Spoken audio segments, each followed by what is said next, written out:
namaste, good evening everyone. Welcome again to my YouTube channel GK Law Classes. I hope आपने कल का हमारा Hindu law का lecture number 1 की वीडियो देख ली होगी. नहीं देखी तो अभी जाकर उसे हमारे चैनल GK Law Classes पे जाके चेकआउट कीजिए, जिसमें इसके 2 इंपॉर्टेंट सेक्शन मैंने कवर किए हुए हैं. एज आई सो सेड कि मैं आने वाले दिनों के अंदर अगली और वीडियोस लेके आऊंगी रिगार्डिंग हिंदू मैरिज एक्ट. तो आज मैं उसी के रिगार्डिंग एक नई वीडियो लेके आई हूँ which is regarding Hindu marriages. तो आज की वीडियो के अंदर हम मैरिज का कॉन्सेप्ट, ठीक है, इसके अलावा जुडिशियल सेपरेशन, डिवोर्स के कॉन्सेप्ट्स को भी टच अपॉन करेंगे. सो आइए शुरू करते हैं आज की वीडियो. अगर आपको हमारी पिछली कोई भी वीडियो शॉर्ट पसंद आ रही तो प्लीज लाइक और शेयर कर दीजिए और चैनल को सब्सक्राइब करना भूलिएगा मत. सबसे पहले जाके आप नोटिफिकेशन बेल आइकन बटन दबाइए ताकि आपको पता चल जाए हमारी नई वीडियो शॉर्ट्स कब कब आती है और आप उनको रेगुलरली चेकआउट कर सके. तो आइए करते हैं वीडियो को शुरू. और आज जो मैं लेके आई हूँ हिंदू मैरिज एक्ट के नीचे बहुत ही इंपॉर्टेंट कॉन्सेप्ट, वो है मैरिजेस का कॉन्सेप्ट. तो आइए समझते हैं मैरिजेस के कॉन्सेप्ट को. थोड़ा थोड़ा पेयर एक्ट के रिगार्डिंग होगा, थोड़ा थोड़ा मैं जनरली आपको एक्सप्लेन करूंगी, बट मेरा यहाँ पे मोटिव ये है कि ब्रेविटी के अंदर भी आपको कंसेप्ट जो है वो क्लियर हो जाए, क्लैरिटी ज्यादा से ज्यादा मिल सके. कोई डाउट है तो आप कमेंट सेक्शन में नीचे मेंशन कर सकते हैं. तो आइए शुरू करते हैं मैरिजेस के रिगार्डिंग कॉन्सेप्ट. अब यहाँ पे जो मैरिज का कॉन्सेप्ट है regarding under Hindu marriage act, अब ये जो है अगर आप कोई भी बुक देखेंगे तो उसमें एक वर्ड बहुत प्रोमिनेंट लिखा होगा, दैट इट इज सेक्रामेंट. पवित्र होती है, ठीक है. It is not a contractual wedding. आपको ये चीज याद रखनी है कि Hindu weddings are always considered as sacrament. बहुत ही एक पवित्र जो चीज है इसको माना जाता है, एक बहुत इंपॉर्टेंट संस्कार इसे माना जाता है, ठीक है. इसे कॉन्ट्रैक्चुअल कंसेप्ट में हम नहीं देखते हैं. But now days with the advent of concept of divorce, ठीक है, एडवेंट ऑफ डाइवोर्स, जो ये आपका सेक्रीमेंटल कॉन्सेप्ट है ना, ये कंट्रैक्चुअल की तरफ डाइवर्ट हो चुका हुआ है. It has made the marriages more of the nature of contract rather than of sacrament. So basically आज का जो हिंदू मैरिज एक्ट का कॉन्सेप्ट है ये सेक्रामेंटल प्लस कंट्रैक्चुअल दोनों के कॉन्सेप्ट्स को टच अपॉन करता है. आपको इस चीज के बारे में ध्यान रखना होगा. वैसे पेपर में बेसिकली पूछा था हिंदू मैरिज सेक्रामेंट और नॉट, या कौन सा उसका बेसिक पोस्टुलेट है, then it is a sacrament in nature. Otherwise, in general layman concept, not in layman actually, but in a legal concept or otherwise, ये contractual और sacrament का combination बन चुका है आपके पास, ठीक है. क्योंकि डिवोर्स का एडवेंट हो चुका हुआ और लोग अब समझ रहे जहां पे नहीं लिव सकती वहां पे उसको एंड कर देना ही बेटर होता है. अब जैसे मुस्लिम मैरिजेस की बात करें उसमें भी 3 कैटेगरी की मैरिजेस होती है आपकी, वैलिड, वॉइडेबल, इरेगुलर. सही, फासिद और बातिल कैटेगरी में आपके पास मैरिजेस आती हैं. उसी तरीके से हिंदू बेयर एक्ट में जब आप हिंदू मैरिज एक्ट का बेयर एक्ट देखते हैं उसमें भी 3 तरीके की मैरिजेस ही आपको दिखाई जाती हैं. सबसे पहले तो होती है आपके पास वैलिड मैरिज, ठीक है, जिसमें सेरेमनीज, राइट्स, जो आपके कस्टम्स हैं उनको फॉलो करके, जो आपके स्पिंडर रिलेशनशिप में ना हो, सेम गोत्र में ना हो शादी, सेम प्रोहिबिटेड रिलेशनशिप के जो पर्सन्स हैं उनमें ना करके शादी आप वैलिड अपने कस्टम रिचुअल्स करेंगे तो वो शादी वैलिड मानी जाएगी. अब यहाँ पे वैलिड मैरिज आपके पास 2 सेक्शंस में आते हैं. सबसे पहले तो आपको सेक्शन नंबर 7 देखना है, जिसके तहत अगर आप जो है अपने कस्टम्स और राइट्स को फॉलो करेंगे अकॉर्डिंगली जो आपको दिए गए हैं तो आपकी जो शादी सोलेमनाइजेशन है वो कंप्लीट कंसिडर कर ली जाएगी. इसी के साथ आपको सेक्शन नंबर 5 को स्टडी करना होता है हिंदू मैरिज एक्ट, जिसमें बेसिक कंडीशंस बताए गए होते हैं कि अगर ये पर्टिकुलर चीजें इसके अंदर नहीं होंगी तो आपकी शादी वैलिड मान ली जाएगी.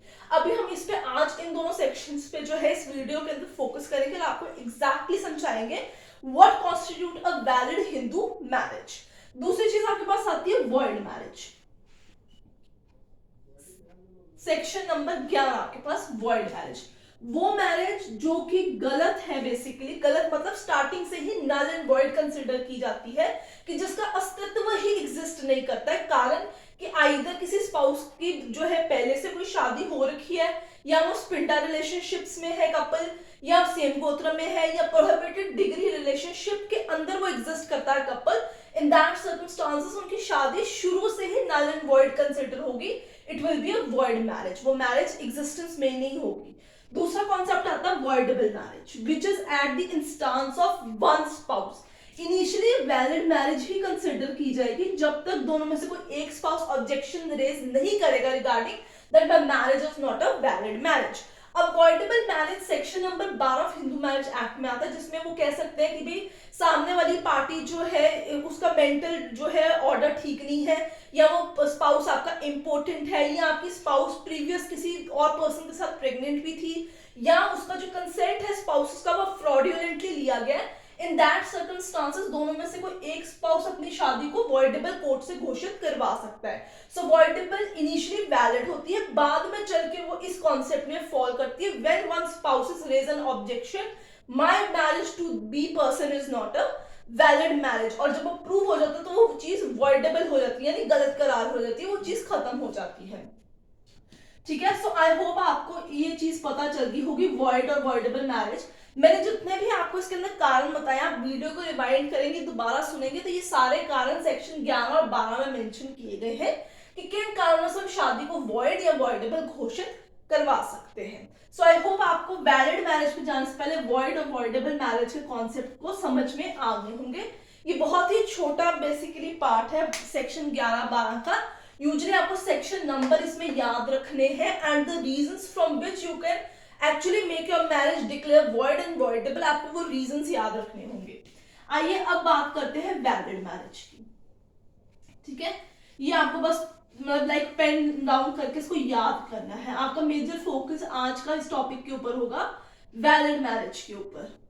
इसमें हम सेक्शन 5 और सेक्शन नंबर 7 जो है उस पर ध्यान देंगे। ठीक है, अब सबसे पहले आपको इसमें एक चीज जाननी होगी। सेक्शन 5 हम कंसिडर करेंगे सबसे पहले इसके अंदर, जिसके अंदर उन्होंने बताया कि कोई भी शादी संपन्न दो जो वो पर्सन जो हिंदू बाय रिलीजन है, कल मैंने आपको एप्लीकेबिलिटी हिंदू मैरिज एक्ट की ऑलरेडी बताई है, तो जो भी उस जिसपे भी ये मैरिज एक्ट लागू होगा तो हम उसको दो हिंदू ही कंसिडर करते हैं by default. So any marriage में बी सोलेमनाइज्ड, सोलेमनाइज्ड माने संपन्न फुलफिल तभी होगी between any two Hindu persons अगर फॉलोइंग कंडीशन अंडर सेक्शन 5 आप फॉलो करेंगे। तो सेक्शन 5 की बात करते हैं। ठीक है, in order to make a marriage valid marriage under Hindu marriage act आपको सबसे पहले सेक्शन 5 की कंडीशंस को समझना होगा। सबसे पहली कंडीशन है नो बायगैमी। ठीक है, मैं आपको इजी लैंग्वेज में समझा रही हूँ कि दोनों ही स्पाउसेस का at the time of marriage कोई भी दूसरा लिविंग स्पाउस नहीं होना चाहिए। ठीक है, इंडिया के अंदर with introduction of the concept of Hindu marriage act जो पॉलीगैमी पॉलीएंड्री का सिस्टम था वो खत्म कर दिया गया है, अब सिर्फ और सिर्फ मोनोगैमी चलती है। So no bigamy, only the concept of monogamy will be accepted. दूसरी चीज आपको ये चीज याद रखनी है, the spouse should not be of what unsound mind। ठीक है ना, ठीक है, उसकी मेंटल कंडीशन परफेक्ट होनी चाहिए, उसको मेंटल डिसऑर्डर है, in that circumstances also marriage जो है वो आपकी जो है वॉइडेबल कैटेगरी में फॉल कर जाएगी। तो आपको इन कंडीशंस का ध्यान रखना होगा कि ये चीजें ना हो, तभी जो शादी है हिंदू मैरिज जो है वो सोलेमनाइज्ड कराई जा पाएगी। दूसरी चीज हम बात करते हैं, सबसे इंपॉर्टेंट ये है इसके अंदर, no unsound mind, should not be unsound mind, insanity का कॉन्सेप्ट नहीं होना चाहिए। ठीक है, इसके अलावा age of spouses very important. Sharda act के बारे में आपने सुना भी होगा, बीच में सरकार ने एक बार कहा भी था कि दे आर कंसिडरिंग कि ब्राइड ग्रूम और जो आपके ग्रूम और ब्राइड है उसकी एजेस को जो इंक्रीज कर दिया जाए फॉर मैरिज। इस टाइम पे प्रेजेंट एज देखिए, अगर लड़की है कोई, इट इज गर्ल, तो 18 साल या उससे ऊपर की उसकी उम्र होनी चाहिए। सॉरी, मैंने ग्रूम का यहाँ पे लिख दिया, ब्राइड आपको चाहिए। ग्रूम जो है उसकी एज कितनी होनी चाहिए, 21 ईयर्स। सो अगर वो 18 और 21 साल के हैं देन ओनली ही उनकी शादी जो है वो कानूनी तौर पे सही मानी जाएगी। ठीक है, तो age of spouses has to be considered. No sapinda relationship, no sapindas. ठीक है, किसी का भी सेम नहीं होना चाहिए। ठीक है, विद इन देयर स्पिंडा रिलेशनशिप्स वो लोग पार्टी नहीं होने चाहिए, not with in prohibited relationships. ठीक है, मैंने कल आपको इनका मतलब समझा दिया था। वो आपस में किसी भी तरीके से असेंडेंट डिसेंडेंट के फॉर्मुलेशन में नहीं जाने चाहिए।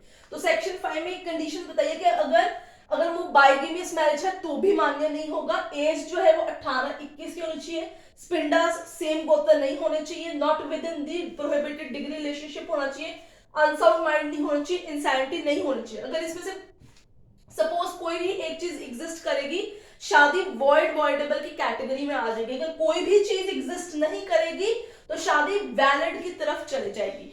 नाउ इसमें एक सेक्शन हमें मैरिज का और समझना है, वो है कि शादी को वैलिड कैसे करार किया जा सके। अब सपोज कीजिए बाइगेमी नहीं है, मोनोगेमी है, दोनों कपल्स की जो मेंटल हेल्थ है वो भी ठीक है, इंसैनिटी नहीं है, एज ग्रुप 18-21 की है, स्पिंडा नहीं है, एक दूसरे के गोत्र भी नहीं है, पर शादी वैलिड कैसे मानी जाएगी in the eyes of law.